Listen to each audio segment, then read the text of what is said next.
1. The hungry one's mason had always been drawn to silence, but the kind that fell over Bell's Hollow was unnatural. The town looked like it had been peeled off the face of the world. Windows shuttered, fields unplowed, chimneys cold, and yet there were people, sort of, as he spotted them the second night. They stood in the fields, dozens of them motionless and facing his window, mouths slightly open, eyes wide and unblinking. No breath, no sound, just staring. By morning, they were gone. He tried to leave. The car didn't start. His phone died. He walked, but the road looped back like a bad dream. Always back to Bell's Hollow. Always back to them. That night, they got closer. He heard them whispering through the walls. Not words, it's just wet, hungry sounds. When he looked out, they were right there, pale and stretched, mouths wide as if screaming, yet still silent. The door creaked open behind him, and then the silence finally broke. 2. The bone pit. Ellie had been warned about the woods behind the abandoned church. Never follow the wind, her grandmother once told her. That's how it finds you. She followed the wind. It was subtle at first, just a soft pull in the trees, a whisper in the grass. But the deeper she went, the louder the wind grew, howling in strange tones like voices arguing over her soul. She stumbled into a clearing where bones jutted from the soil like white weeds. A pit yawned in the center. It wasn't deep, but something moved within, breathing, watching. She leaned too close. Hands long, black-fingered, and Slick shot out and gripped her shoulders. It didn't pull her in. They held her still. Something climbed out. It wore a mask of stitched skin, mouth sewn where eyes should be, and in one hand it carried a bone flute. It played a note so low, Ellie's heart shuddered. She was still found days later, wandering along the road, whispering in reverse. Her eyes had turned white. She won't go near the woods anymore, but sometimes she still hums that flute's tune. 3. Black teeth. No one saw the trucker pick her up.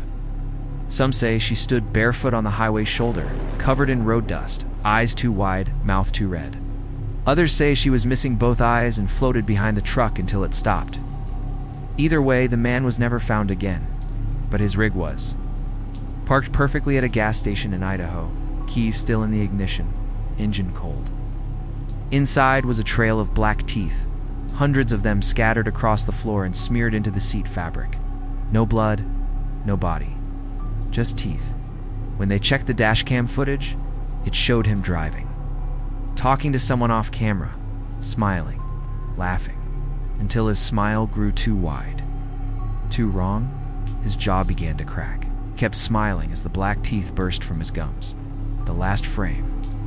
A woman crawling into view from the passenger side, her mouth wide, empty, waiting for the drowning room. They say room 237 at the old Coastal Inn was never meant to exist. It wasn't on the blueprints, but sometimes, when the tide's high and the moon's red, the door appears. Tommy, a ghost hunting YouTuber, found it. He pushed open the warped wood and walked into a space filled with water floor to ceiling, but the water didn't move, didn't ripple. It simply was. Floating in it, upright and perfectly still, was a girl in a wedding dress. Her eyes locked onto him through the water. Her mouth opened. The room was dry, but he heard gurgling. He stepped forward. The door slammed shut behind him. Water gushed from the walls. The bride still hovered, smiling now. They found his equipment outside the door the next morning. It was bone dry. The room was gone again. But if you listen closely through the wall where it should be, you can hear him banging and drowning, and the bride laughing. 5. When Dago hollowed, the town of Grayston had been abandoned for decades, yet the smoke still rose from one cabin at the edge of the forest. Hunters whispered of a tall figure wrapped in furs, its breath steaming even in summer, its eyes sunken in white. Daniel ignored the warnings. He went looking for it. Snow fell, though it was July. The deeper he trekked, the more the trees leaned in, thick with silence. He found the cabin just past dusk. Smoke curled lazily from the chimney. The door opened for him before he touched it. Inside, warmth. Meat simmering in a black pot. A voice, gentle and low. "You must be starving." The figure sat by the fire. Antlers curled from its brow like burnt roots. Its mouth was too wide, its skin stretched thin over bones. The pot simmered. Daniel's stomach growled. "You've eaten worse," the thing said, and smiled.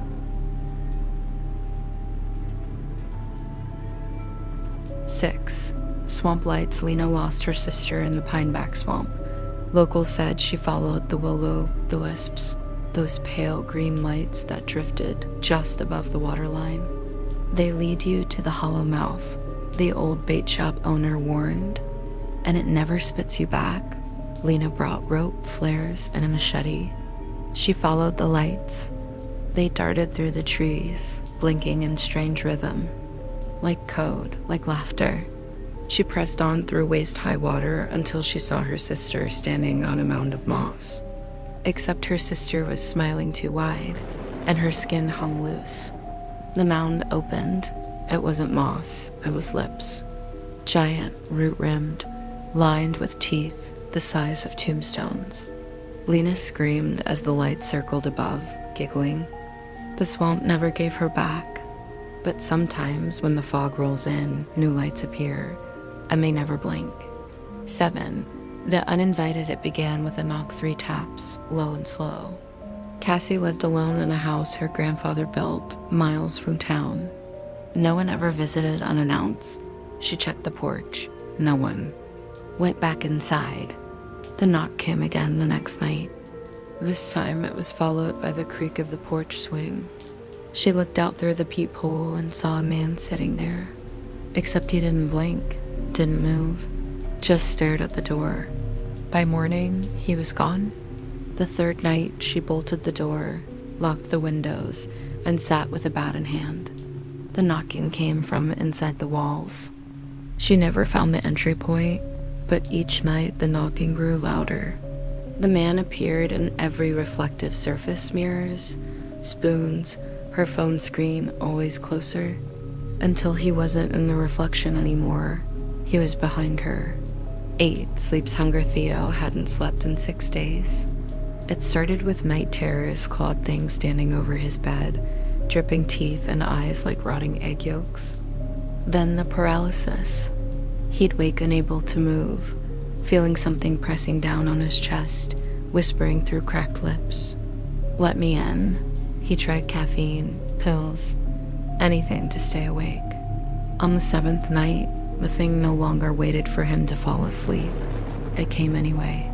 He saw it stretch from the closet like a shadow made of mouths. It touched him and filled his veins with cold fire. He screamed until blood ran from his nose. Theo collapsed on day 8. They found his body curled up in the closet, mouth wide open in a scream. The coroner reported something strange. Theo's throat was shredded from the inside out, like something had been clawing its way out.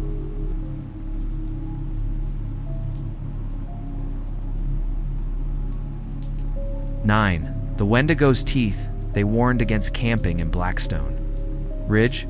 Locals spoke in hushed tones about the thing in the pines. Skeletal figure with antlers like broken branches, skin stretched too tight, and a mouth filled with too many teeth. But Nathan, Callie, and Roy weren't scared of folklore. They were survivalists, trained and seasoned. This was supposed to be a weekend retreat, pure wilderness. No phones, no GPS. Just 3 friends, a fire, and the snow-kissed ridges of the Montana woods. The first night was uneventful. Cold air, whiskey by the fire, laughter under stars. But on the second night, everything changed. They found tracks. Not deer, not wolf. Something bipedal, but long claw-like toes, deep impressions, and a gait that didn't make sense, as if it dragged itself sideways between steps. They followed the trail, half joking, half curious. That's when they heard the scream. Callie insisted it was a fox. Nathan wasn't so sure. It had a voice behind it. Something almost human, but hollow. Like it came from something that had forgotten how people sound. They returned to camp to find it destroyed, their tent shredded, supplies scattered, Roy's pack gone, the fire, which they'd left burning, extinguished cold, buried under packed snow. Then they found Roy. His body was 20 yards from camp, stripped naked, his skin folded over a branch like a coat. His mouth was sewn shut with pine needles. His eyes were missing, his boots still on his feet. Callie screamed. Nathan pulled her away. A low clicking echoed from the trees. They ran. For hours, they stumbled through the woods, blinded by snow and fear. But no matter how far they ran, the forest never changed. The same gnarled tree, the same split stump, the same dead crow, frozen mid-caw, impaled on a branch. "We're not getting out," Callie whispered. "It's hunting us." They huddled in a hollowed log, shivering. That's when Nathan saw it. Across the clearing, lit by pale moonlight, stood watching, tall as a bear, skin like leather pulled too tight, antlers covered in frost, eyes like burning holes in paper. It opened its mouth, revealing rows upon rows of jagged, mismatched teeth. Then it spoke. In Roy's voice, "Come back. I'm cold." Callie screamed and ran. Nathan never saw her again. The next morning, he was found by search and rescue alone, barefoot, mumbling in circles. They never located Roy or Callie, but inside Nathan's mouth, doctors discovered 3 teeth that weren't his. 2 long hollow, serrated like bone saws. Won't talk about what happened, but he won't stop grinding his teeth. 10. The swamp below Bellwater every summer. Teenagers dared each other to jump the fence at Bellwater Marsh. Find the altar and leave an offering, the game went. Bait. Stay long enough to hear it breathe. Milo, Grace, and Jenna were bored. Bellwater was dull nothing but farms, bugs, and swamp stink. Why? So when they heard about the altar deep in the reeds, they brought flashlights and vodka and set off just past midnight. The marsh swallowed sound. Every step squelched. Trees twisted like broken limbs. The air smelled of rotten iron. "Where's this altar?" Jenna muttered, swatting mosquitoes. "It's probably a dead possum and some rocks," but they found it.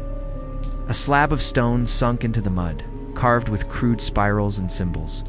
Around it were broken bones, animal mostly. Some didn't look quite right. Grace bent down. "What do we offer?" Milo, half drunk, tossed in a cigarette and laughed.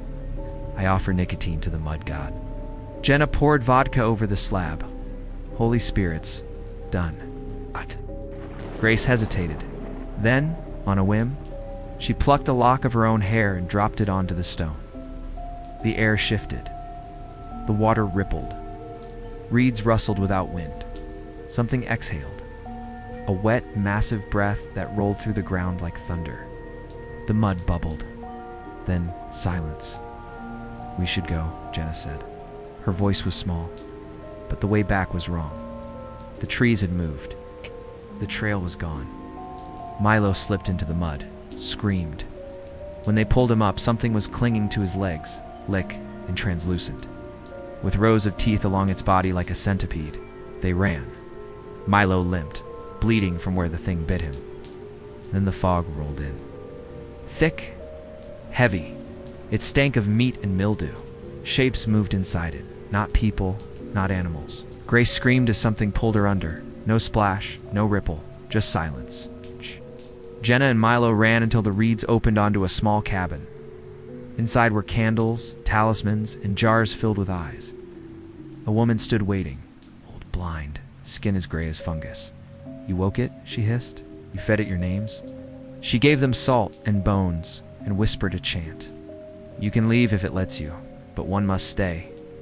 The swamp remembers its debt." Jenna grabbed Milo's hand. "We're not splitting up." But Milo stepped back. "I dreamed of it last night. I saw the altar. I heard it whisper. It said I belong here." Jenna tried to stop him, but he smiled and walked back into the fog. She emerged at sunrise, shaking, covered in mud and blood. She told the cops Milo got lost. They believed her. A week later, she heard breathing under her floorboards. In her dreams, the reeds speak his name. 11. The Lantern Man in the deep Louisiana bayou. An old tale persisted about the Lantern Man, a spectral figure carrying a flickering, bone-handled lantern who lured lost souls into the water. Jace and Melanie, paranormal vloggers, heard the legend while researching local folklore. Locals warned them, if you follow the lantern light, you won't return the same or at all. The couple ventured out on a fog-laced night, their boat sliding through lily-choked waters. The silence was thick. Then, in the distance, a warm yellow light bobbed between the trees. They followed. The lantern moved faster, impossibly fast, drawing them deeper into the wetlands. Trees twisted. The air grew still. Then the light vanished. Their boat hit something. A corpse, waterlogged and smiling, rose from beneath. Dozens more surfaced, eyes open, faces slack, each clutching a soggy lantern. The true lantern man emerged behind them, no face, just stretched flesh where features should be. He held up a real lantern that glowed red. Melanie screamed as water filled her lungs. Jace, found days later, was alive but blind and mute. His eyes glowed softly in the dark, as if lanterns were burning inside his skull. 12. The teeth beneath Daniel bought the farmhouse to escape city life. It was rustic, sure, but charming. What no one told him was about the teeth. They started small, tiny, pearl-white shards poking from the basement floor. He assumed it was rock. Then they grew. He dug one up. It had a root. It bled. Each day, more appeared. Some large, some cracked. The floor groaned with pressure. He found molars in his kitchen drawers, incisors in his cereal, a canine embedded in the bathroom mirror. The floorboards pulsed. At night, he heard grinding. One evening, as he stepped into the cellar, the entire ground cracked.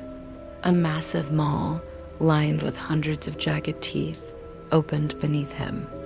He scrambled back, but a tongue thick and wet slapped against the steps. The house was alive, and it was hungry.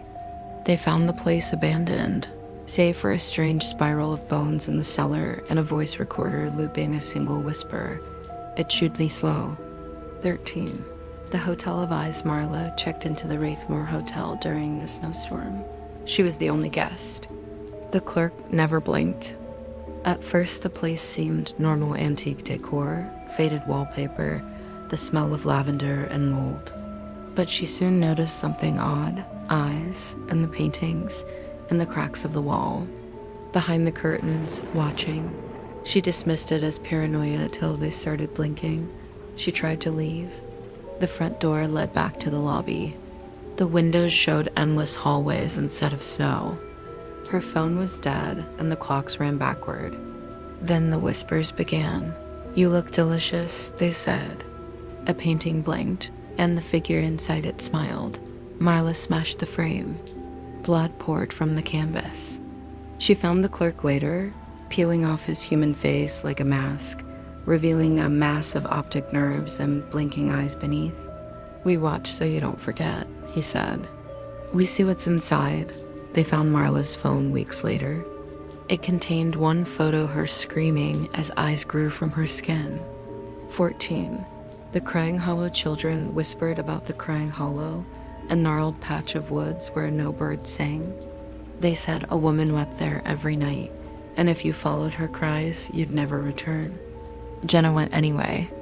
Armed with her camera, she ventured in after dark. The crying started almost immediately low. Wet sobs carried on the wind.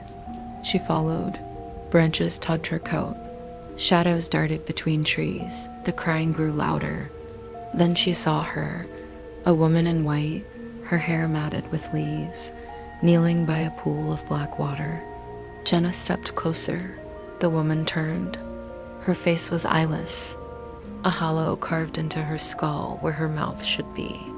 A long, snaking tongue uncoiled from the void. She shrieked.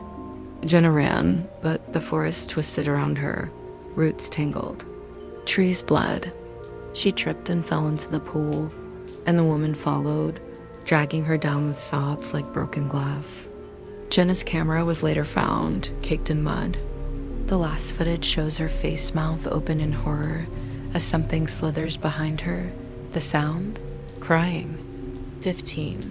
Feast of the Hollow Moon. Every 10 years, the town of Greybend held the Hollow Moon Festival. No one remembered why. They just knew someone had to be chosen. This year, it was Elliot. He laughed it off at first, just an old tradition. But when the moon rose, unnaturally large and pale, the people changed. Eyes glazed, smiles twisted. They gathered around him in robes stitched from human hair. "You are the course," they chanted. "The feast must begin." Elliot fought, but they dragged him to the altar in the woods, a stone slab slick with dried blood. Above, the moon split open like a rotten fruit.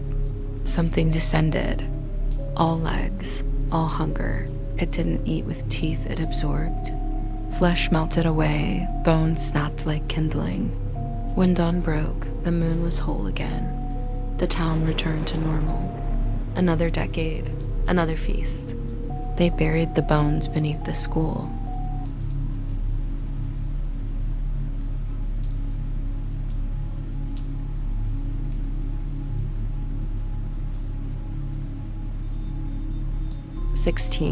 The thing in room 209, the door to room 209 of the Briarstone Motel, was always locked.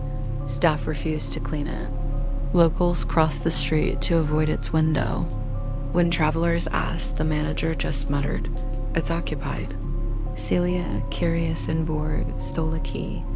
Inside was nothing. Dust, a moldy mattress. But the walls pulsed, breathing faintly. And then the whispering began. "Don't turn around." She did. A figure stood in the mirror, tall, wrong. No eyes, no skin, just muscle and twitching veins. "I were you once," it said. She ran, but the door was gone.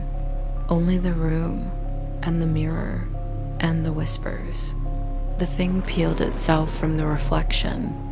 When they finally opened the door days later, they found the room spotless, but a new figure stared from the mirror. It looked like Celia, almost 17, the puppeteer's children in an abandoned theater at the edge of town. Children disappeared. Locals said it was the work of the puppeteer, a ghost who once performed with marionettes made from real bones. His final show ended in fire and screams, but sometimes, on stormy nights, the curtain would rise again. When 9-year-old Ava vanished near the ruins, her brother Liam went looking. Inside, the stage was pristine lit by phantom lanterns. An audience of mannequins sat silently, all smiling. On stage, marionettes danced on their strings, jerkily graceful. Then he saw her, Ava, face painted, strings sewn into her limbs, moving like a doll. The puppeteer stood behind her gaunt, masked face, fingers tipped in silver hooks. "She performs now," he whispered. Liam tried to reach her, but the mannequin stood and clapped, surrounding him. He awoke later in a hospital, wrists scarred, fingers dislocated. He would never speak again. Ava's voice, however, could be heard when wind passed through the theater. Encore. 18. The skin between Dara lived in apartment 5C, but something else lived in the walls. It started with scratching soft at first, then frantic. Then the drywall cracked. One night, a hand slipped through a pale, too thin thing that stroked her pillow while she slept. She screamed. Maintenance blamed rats. But she saw it. A face behind the vent. Hers, but stretched. Eyes hollow, mouth stitched shut. She called her mom, crying. "There's something wearing me." That night, the mirror showed a new reflection, her double, grinning. It whispered, "You rest. I'll live." She woke up inside the wall. Now she scratches. 19. The Hollow Saint. At the edge of Harker's Parish, there's a shrine to the Hollow Saint. Locals leave offerings, teeth, bones, hair for protection. It's said the saint was once a healer who cut away evil with his bare hands, but he didn't stop when people got better. He kept cutting until no one was left whole. Jonas, a drifter, laughed off the tale. He stole from the shrine, took the coins and trinkets. That night, he woke in the woods. The Hollow Saint stood above him face, hidden by a burlap mask soaked with dry blood. In one hand, a hooked scalpel. In the other, a wicker bag that moved and moaned. "You are unclean," it said. Jonas begged. The saint didn't speak again. He simply opened Jonas like a book. By morning, the shrine had a new offering, Jonas's tongue nailed to the altar. 20. Guts in the grain. Every fall, the scourge returned. It rode the wind through Briarwood's cornfields, turning ears to teeth and stalks to claws. The harvest was cursed, and the crows sang warnings. Don't go past the red row. Toby, eager for a thrill, took a dare. He crossed the red-painted row at dusk. At first, nothing. Then he heard chewing. The corn moved. Not in the breeze, but in hunger. He turned to run, but the rows shifted, spiraling. A single massive stalk blocked his path. It opened. Inside writhed muscle and roots and eyes blinking in the cob silk. Feed, it hissed. Toby was never seen again, but that season's corn was especially red, and the town never questioned it. 21. The Organ Man. A traveling salesman appeared in the village of Thornbridge after sunset. He pushed a cart covered in blood-stained canvas. "Spare parts," he cried, fresh and screaming. He was called the Organ Man. No one believed him. Until a boy was found, his lungs missing, chest sewn with black thread. Then another. A girl with her heart removed, her body still warm. The Organ Man never knocked. He simply appeared at your bed, whistling a funeral tune, and whispered, "What don't you need?" He offered trades. One man gave up his spine for wealth. Another swapped his eyes for second sight. Each got what they asked for and more than they bargained. Eventually, the village burned itself down to be rid of him. But sometimes, on quiet nights, a cart rolls past old ruins and a song follows. 1 for sorrow, 2 for pain, 3 for parts I'll take again.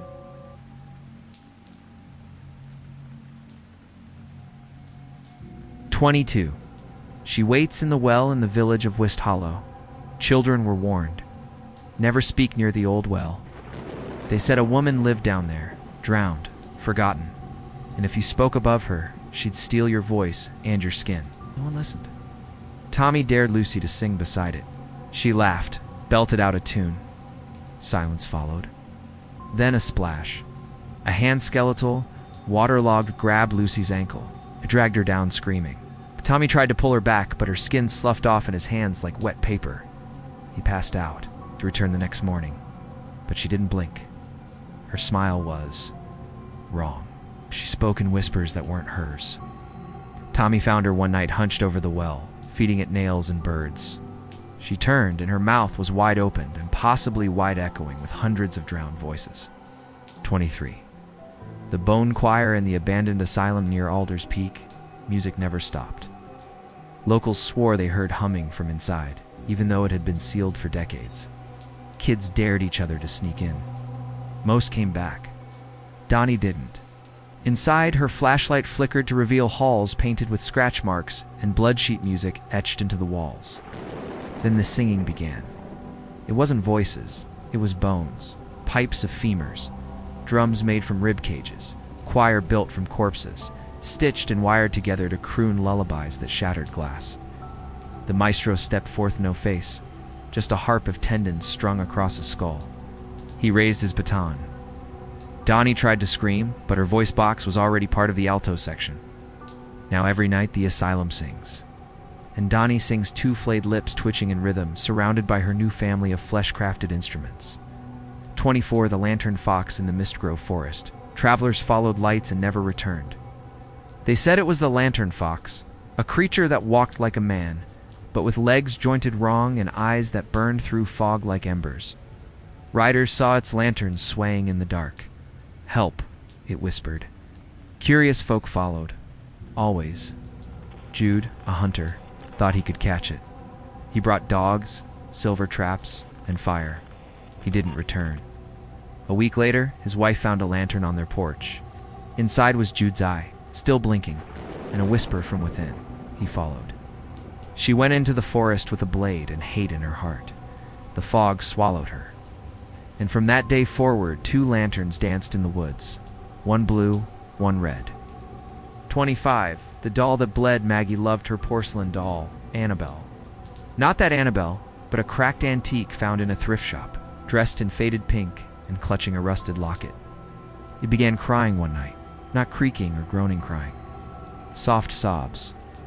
Real tears, then blood. Maggie's mom tossed it out, came back. Its smile was wider, its eyes sharper. The next day, Maggie's hamster was dead, its spine arranged in the doll's lap. Each night, the doll moved closer to Maggie's bed. One morning, her parents found her sleeping peacefully. But when they tried to wake her, they found her skin folded like laundry and her mouth sewn shut. Annabelle sat beside her, and in the doll's tiny stitched mouth was Maggie's voice. 26. Under the ice, the lake froze too fast. By morning, the surface was solid, thick enough to walk. But no one remembered it being cold enough. Not that cold. Kara skated alone, her headphones in. She didn't hear the knocking below. Shadow followed her beneath the ice long, segmented with too many joints. When she fell, she saw it clearly. A face pressed against the ice, eyes milky and wide, its breath fogging beneath her. A man's body, but wrong. Limbs folded like spider legs, mouth on the chest. Her scream echoed under the surface. By dusk, she was gone. No cracks. No sign. Only a red scarf frozen just beneath the surface. And beneath that, now two faces watched. 27. The Hollow Husk Dr. Kinley worked on the Hollow Men Project synthetic bodies grown from stem cells. They were meant to be vessels, blank slates for data transfer or mind upload. But something else got in. Husk number 17 began twitching before the procedure. Then it sat up on its own. No input. No software. It spoke. Where am I? They shut it down. It woke again. Who am I? It didn't need food. It didn't breathe. But it remembered things. Things no one had programmed, like burning churches, the scent of sulfur, and a name. Ezekiel Kinley tried to incinerate it. The fire didn't kill it. Now the lab is sealed. Kinley's notes end with a final entry. It isn't hollow anymore. It's full of something old. 28. Faces in the fog. Fog descended on the village of Delbrook one spring, thick and unnatural. It stayed for days, then weeks. People began seeing faces in it. Not silhouettes faces, pressed right against windows. Grinning, crying, watching. Then the whispers came. At night, the fog seeped into homes. You'd hear your own voice calling from the hallway, or your dead grandmother humming, or your child saying, "Come play with me," while sleeping beside you. One by one, the villagers vanished. Only their clothes remained, laid out neatly in doorways. Now the town is abandoned. But if you drive through on a misty night, look in the rearview mirror. You'll see your face in the back seat, smiling faintly.